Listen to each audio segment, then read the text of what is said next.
This is the QTV Nightly News, which is also on Q Radio 103.3 FM, and I am Jul Denjai. Thank you for joining us. Here are the headlines. At a reception commemorating the 76th anniversary of the founding of the People's Republic of China on Tuesday, China's ambassador to the Gambia announced that starting October 7, visas for travel to China will be issued directly in the Gambia. The Ministry of Finance and Economic Affairs held a validation forum on the Gambia Climate Prosperity and Investment Finance Strategy to accelerate the opportunities in climate financing.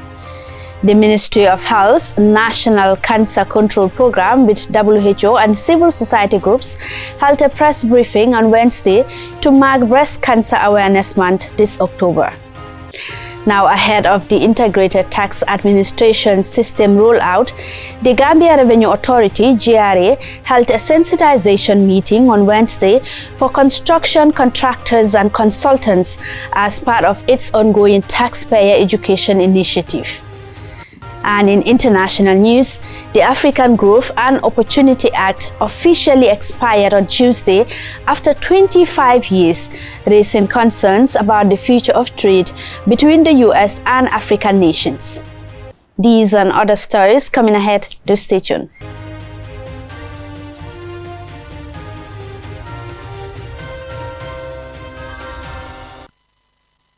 Thank you very much for joining us. If you're just tuning in, this is the QTV Nightly News, and now let us take a look at the news in detail. The Chinese embassy in the Gambia has commemorated the 76th anniversary of the founding of the People's Republic of China with a diplomatic reception highlighting strengthened bilateral ties. Officials also announced that beginning October 7, Chinese visas will be issued directly in the Gambia for the first time. Let's have more details of that in this report. Next year is the China-African Year of People-to-People Exchange. Our embassy will try our best to continue strengthening the bonds of our friendship. With this background, I'm very happy to announce that the Chinese embassy in the Gambia will officially launch visa and consular service on October 7th. Chinese ambassador to the Gambia, Liu Jing, made the announcement highlighting the strong ties between China and the Gambia. The celebration of the 76th anniversary of the founding of the People's Republic of China in the Gambia was more than just a National Day commemoration. It reaffirmed the strengthening partnership between China and the Gambia. Ambassador Liu Jing delivered a powerful message about China's development journey, its global role, and its country's ties with the Gambia. He highlighted China's achievements, including lifting over 800 million people out of poverty, and reaffirmed its commitment to peace, multilateralism, and global economic stability. Over the past years, the Chinese economy has maintained steady development, contributing around 30% to global economic developments. China has consistently opened its door wider to the world. It has maintained the world's second largest importer for 16 consecutive years, and is a top 3 trading partners of 157 countries and regions. China has encouraged the sharing of cutting-edge technologies such as 5G and AI, and engaged in joint efforts to gather new momentum for economic growth.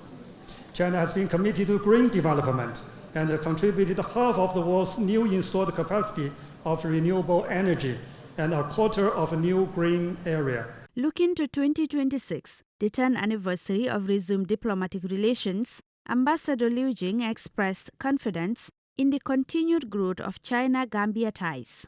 Abdoulaye Sanyang, Minister of Interior, extended congratulations to President Xi Jinping and the Chinese people on the 76th anniversary. He praised China's remarkable transformation over the past 7 decades and its increasing role in global affairs.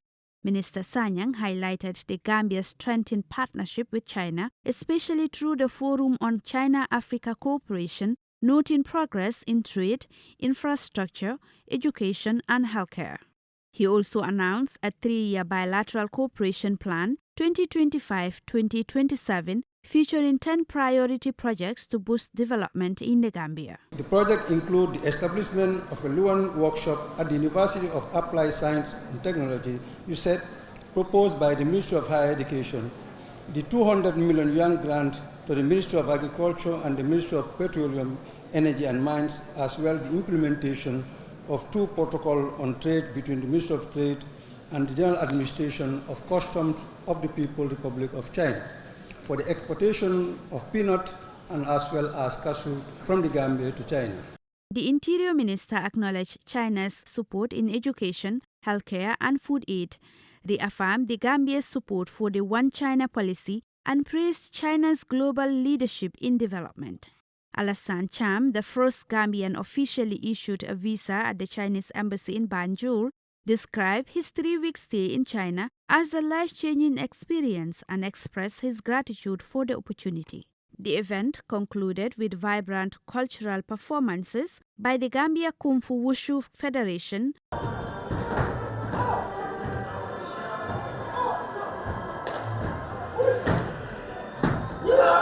Flex Fusion,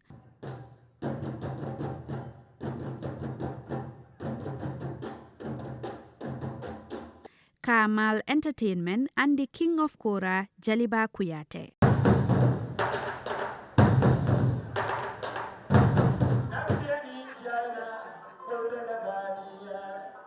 For QTV News, I am Juldenjai. Now, the Ministry of Finance and Economic Affairs held a validation workshop on the Gambia's climate prosperity and investment finance strategy to accelerate the opportunities in climate financing. Momodu Gajaga attended the event, and this is his report. The forum convened key stakeholders from government agencies, civil society, the private sector, and development partners to review and validate the draft Gambia Climate Prosperity and Investment Financing Strategy. The framework is a flagship initiative aimed at accelerating climate financing opportunities through strategic investment. Babukar Job is the Permanent Secretary at the Ministry of Finance and Economic Affairs. The strategy is designed as a mission-driven, government-led framework that speaks with one voice to our partners. It reflects extensive consultations across ministries, sectors, and stakeholders to ensure alignment with the nationally determined contribution, the long-term climate strategy, the National Development Plan, and other sectoral strategies. The new strategy is also expected to see the Gambia transition towards a more climate-resilient and low-carbon development country, with the objective of unlocking new opportunities for sustainable investment.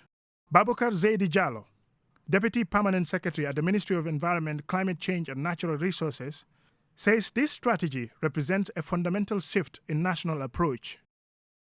It outlines 5 strategic aims from climate-smart agriculture and renewable energy to nature-based solutions and resilient cities, each backed by concrete targets and a detailed financing plan. The macroeconomic modeling clearly demonstrates that this is not just an environmental challenge, but a sound economic one, with the potential to significantly boost our GDP as well as reduce poverty. Climate resilience finance is becoming increasingly difficult despite the Paris Agreement, with funding drastically reducing by developed nations to climate-vulnerable countries like the Gambia. Having a new strategy appears more appropriate to tackle some of the funding gaps. Sarah Jane Ahmed is the Managing Director of Climate Vulnerable Forum. Climate vulnerability is not destiny. And this is why we're here today. The climate prosperity strategies are designed to break the cycle and to leverage our demographic dividends of young populations, climate action, and technology that can shape a future that is both prosperous and resilient.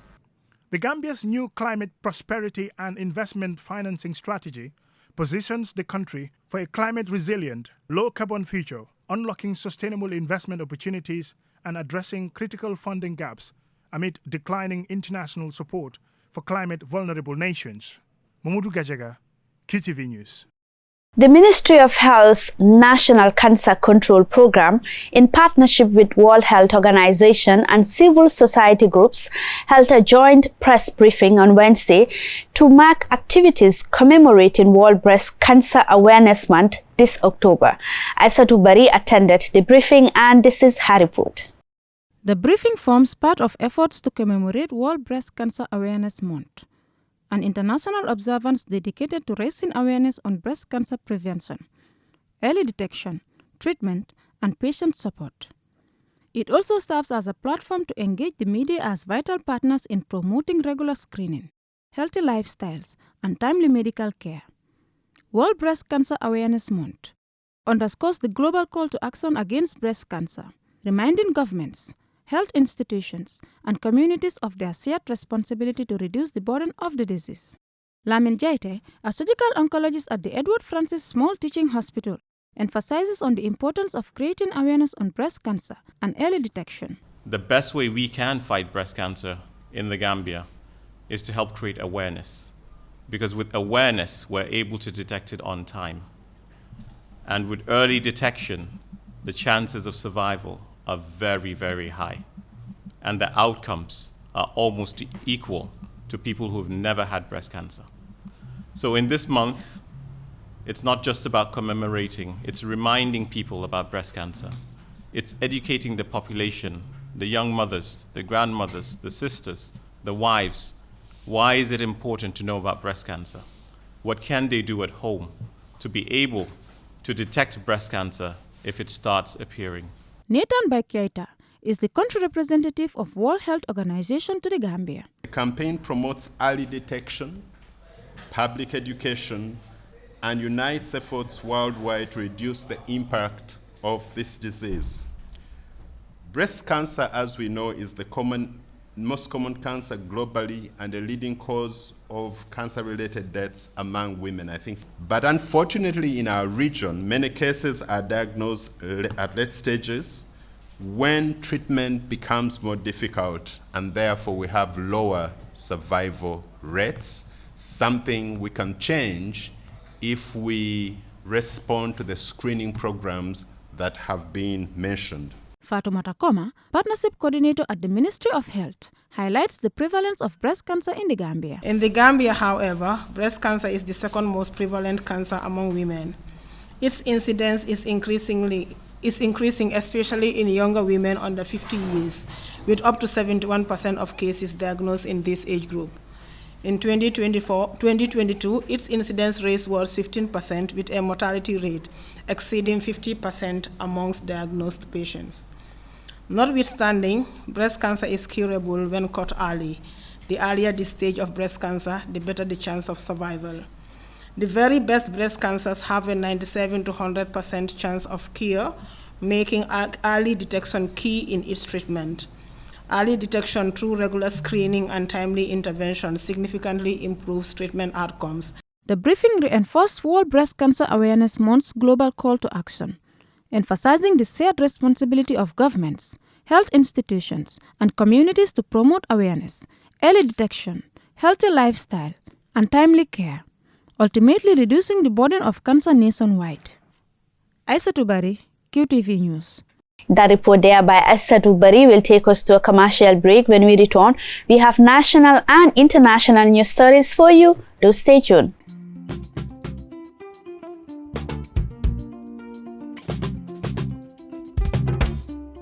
Immunisation bàññaaku mooy li gën a wóor te dal xel ci aar xale yi ci feebar mbaa jàngoro yu mel ni ngas ñu naan ko measles feebaru saxat su bon si di tuberculosis polio feebari sedda ñu naan ko pneumonia cervical cancer tétanos ak yeneeni jàngoro xale bu juddu dafa soxla ay péngu si saasi mbaa bés bu mu juddu maanaam balaa mooy am 20 waxtu ak ñeent am na solo lool xale yi mbaa tuut tànk yi góor ak jigéen jël péngu yiñ leen tegtal ci waxtu bu ñu ko war a jëlee comme ni ñu ko bindee ci seen keyti noosi mbaa infant welfare card xale yépp war nañoo am bépp péngu bu ñu soxla bokk na ci xale yi laago yi xale yi war nañoo jël te matal bépp péngu bu ñu war a am ci seeni njëlbeeni at ak ay yeneeni péngu bu ñu duggee ci seen ñaareeli at am na ci péngu yoo xam ne xale yi dinañu ko jël ay yooni yoon ngir gën leen a mun a aar ñuy ñaax waajuri ak ñi yore xale yi di leen toppatoo ne saa yu ñuy dem lopitaan ñu yóbbaale keyti noosi xale yi mbaa infant welfare card ngir am lu wóor ci mbir immunisation bi mbaa ñàkku xale yi mun ngeen a dem ci bérébu fajeekaay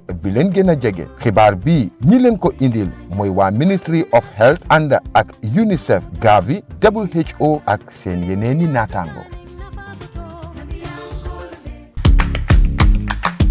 Browse Bitus. QCell brings you a promo like never before. Get unlimited internet for just $25 Cs. Yes! Recharge $25 Cs and enjoy the convenience of free internet from 1 a.m. to 6 a.m. every day with our Browse Bitus promo. With this amazing offer, you can browse, stream, and download all your favorite movies for free. So why wait? Recharge $25 today and enjoy free internet only with QCell between 1 a.m. to 6 a.m. For more information, call customer care on 111. QCell, Senior Bus, we innovate, others follow. Terms and conditions apply. Welcome back. If you're just tuning in, this is QTV News, and now to the rest of our stories. As part of its ongoing taxpayer education initiative, ahead of the Integrated Tax Administration System rollout, the Gambia Revenue Authority, GRA, held a sensitization meeting on Wednesday for construction contractors and consultants. And Sumana Isonyasi reports. The Integrated Tax Administration System initiative, designed to automate domestic tax processes, stands as a cornerstone of the Gambia Revenue Authority's broader reform agenda. This initiative aims to enhance operational efficiency, boost compliance, and improve the overall taxpayer experience. Commissioner General Yankuba Dabo emphasized the critical role of stakeholder collaboration in ensuring the successful implementation of the system. He reaffirmed the authority's commitment to improving service delivery through digital innovation, noting that ITAS will offer significant benefits and ease of access to GRA services. As opposed to what used to happen in the past, you see tax officers running after people, after businesses. This day and age, no. We sit in our office and we know exactly what is happening in other areas. And at the end of the day, we see more collection than before. So in a way, technology is the answer. Deputy Commissioner General and Head of Domestic Taxes, Esa Jallo, described the Integrated Tax Administration System as a reflection of GRA's strong commitment to ongoing reforms, particularly the digitalization of the country's tax systems, adding that along with simplifying tax processes, the system once rolled out will reduce cost of compliance and introduce greater transparency within the tax administration. There is growing recognition that the effectiveness of tax administrations cannot only be judged by the amount of revenue mobilized or indicators like revenue to GDP. It is also important to make the tax administration taxpayer-focused by ensuring that it provides quality taxpayer services. Samba Sala, ITAS Project Manager and Deputy Commissioner for Headquarters Function, emphasized that involving taxpayers throughout the implementation process is crucial, as they are the primary users of the system, adding that the new platform is specifically designed to enhance tax administration and simplify processes for taxpayers.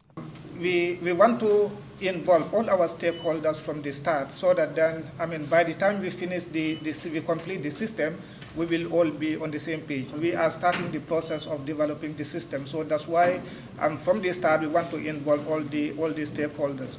The ITAS initiative, central to GRA's reform agenda, will streamline tax administration, boost compliance and simplify processes, with multi-sector stakeholder engagement deemed essential to ensure a smooth, effective and successful transition to the new digital system. Answane Nyasi for KTV News. Today, the 1st of October, marks the International Day of Older Persons, observed annually worldwide to celebrate the contributions of older people to society and to highlight the challenges they face. Aissatou Bari has the rest of the details. The United Nations General Assembly established the day on December 14, 1990, with the first commemoration held on October 1, 1991. Since then, the occasion has been used to raise awareness about aging-related issues while honoring the lifelong contributions of older persons across societies. This year's observance comes at a time when older persons make up an increasing share of the world's population, underscoring the urgent need for stronger health care, social protection, and inclusion policies. The day also serves as a reminder of the commitments made under the UN's 2030 Agenda for Sustainable Development, which emphasizes leaving no one behind, including older populations. In some communities in the Gambia, older women are even accused of witchcraft due to their age, a practice that strips them of their dignity and exposes them to abuse. Jainaba Jom is the Vice Chairperson of the National Human Rights Commission. The TRRC, a lot of you follow the TRRC. There was all this issue about witchcraft. Who were those affected? They were older women. Because in our society, we know in some communities, and up to date, once you start, you go beyond 80, 90 years, you are termed Doma. The word Doma in brackets, which, why is she still alive? She should have died. By the time you get to 100, just don't touch anybody's child. They think you are there to eat the child. So I'm just saying a bit of humor out of it, but really it should be a source for concern. And that's why our institution mandated to promote and protect human rights feel we should, with other partners, step up and make sure the rights of elderly persons are protected, not only by talking about it, but making sure that government comes up with the right policies. In the Gambia's 1997 constitution, along with the national legislation such as the Women's Act 2010, upholds the rights of older persons and protects them from all forms of discrimination and violence. Gambian societies continues to benefit from the wisdom and experience of its elders. In both urban and rural communities, older persons play a vital role as caregivers, knowledge bearers, and custodians of the nation's history, culture, and traditions. In rural areas especially, they contribute significantly to socio-economic development through farming, leadership, and community service. However, challenges remain. Many older Gambians continue to face poverty, age-related discrimination, and limited access to health care. As the Gambia joins the world in marking this day, it is a call to action to protect the dignity, rights, and well-being of older persons everywhere. Aisa Tubari, QTV News. Now coming up next is international news.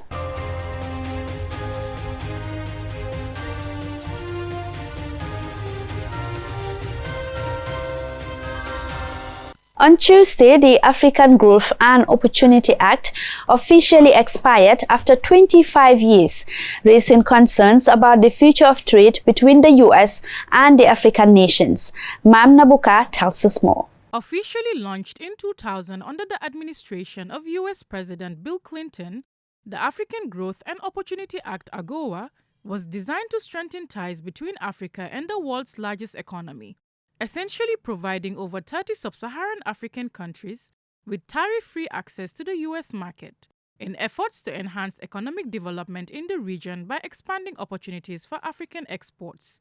More than 6,000 product lines ranging from textiles to agricultural products were exported to the U.S. under this act, resulting in the creation of thousands of jobs, industry growth, and a more robust presence of African economies in the global market. Despite all these benefits, however, the act expired on September 30th after the U.S. Congress failed to pass a renewal legislation. This lack of action occurred amid increasing uncertainty driven by changing U.S. trade policies and the rise of protectionism under the Trump administration. The move has left many stakeholders concerned about the implications this may have on African economies that have heavily relied on this trade framework. The act has been particularly beneficial for countries like Kenya, Lesotho, and Botswana.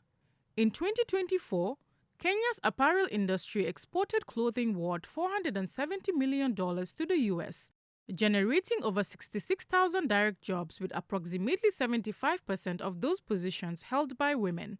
Now, with its expiration, Kenya's export industry is on the threat of collapse. Lesotho may see a decline of nearly 6% in its total exports, Madagascar more than 3%, and Botswana and Chad are expected to face a reduction of around 2%. At the United Nations General Assembly last week, Kenyan President William Ruto announced his intention to seek a 5-year extension of the act, And while a White House official indicated support for a short-term one-year extension in the days before the expiration, no formal renewal was ultimately enacted. Experts warn that several African economies are likely to suffer negative consequences from the potential end of AGOA, along with the new tariffs introduced by Donald Trump. They suggest that while the immediate impact may be manageable, the long-term challenges could be severe and have far-reaching effects. It is expected that the expiration of the AGOA Act will accelerate the implementation of the African Continental Free Trade Area to help mitigate the situation. Mamna Buka, reporting for QTV News. Well, this is all we have for you in this edition of the News Bulletin, but before we go, here is a recap of the headlines. At a reception commemorating the 76th anniversary of the founding of the People's Republic of China on Tuesday, China's ambassador to the Gambia announced that starting October 7, visas for travel to China will be issued directly in the Gambia. The Ministry of Finance and Economic Affairs held a validation forum on the Gambia Climate Prosperity and Investment Finance Strategy to accelerate the opportunities in climate financing. The Ministry of Health's National Cancer Control Program with WHO and civil society groups held a press briefing on Wednesday to mark Breast Cancer Awareness Month this October. Ahead of the Integrated Tax Administration System rollout, the Gambia Revenue Authority (GRA) held a sensitization meeting on Wednesday for construction contractors and consultants as part of its ongoing taxpayer education initiative. And in international news, the African Growth and Opportunity Act officially expired on Tuesday after 25 years, raising concerns about the future of trade between the US and African nations. This is all we have for you in this edition of the News Bulletin. Do join us again at 10 p.m. for another News Bulletin. Thank you for watching.